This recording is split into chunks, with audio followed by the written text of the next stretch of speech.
শহরে এলো নতুন রেস্তোরাঁ, যে সে নয়। মৎস্যজীবীরা যে রেসিপিতে মাছ রাঁধেন সেই সবই আছে মেনু কার্ডে। সামান্য মশলার ব্যবহারে বাঁশের ভিতরে ঢুকিয়ে অল্প আঁচে জমিয়ে রান্নার সুস্বাদ উপভোগ করতে হাজির হলেন অভিনেত্রী অনন্যা চ্যাটার্জি। নিজের হাতেই জ্বালালেন প্রদীপ, আর তারপর অযথা সময় নষ্ট না করেই বসে পড়লেন চেখে দেখতে।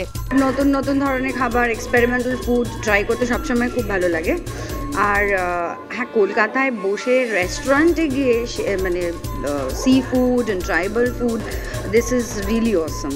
বাঁশের মধ্যে স্টাফড মাটন বা চিকেন দিয়ে, ইটস অ্যামেজিং। আমি তখন আই কান্ট ওয়েট কখন খাবো।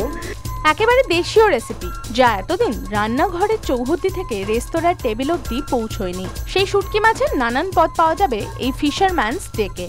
সমুদ্রের গভীরে গিয়ে মাছ ধরে আনেন কষ্ট সহিষ্ণু মৎস্যজীবীরা। মাছের সঙ্গে পাওয়া যাবে স্কুইড কিংবা অক্টোপাসের মতো সি ফুডও। একটু সাহসী হলে অক্টোপাসের ঝোলও অর্ডার দিতে পারেন। রেস্তোরাঁর মালিক বিশাল সাহার কাছ থেকে পাওয়া গেল আরো অনেক ইনফরমেশন।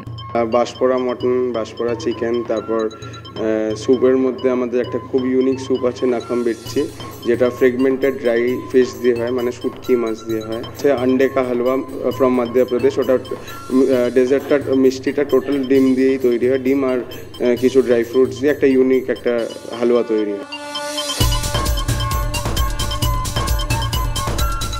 ক্যামেরা রাজু চক্রবর্তীর সঙ্গে শর্মিলা মাইতির রিপোর্ট, 24 ঘন্টা।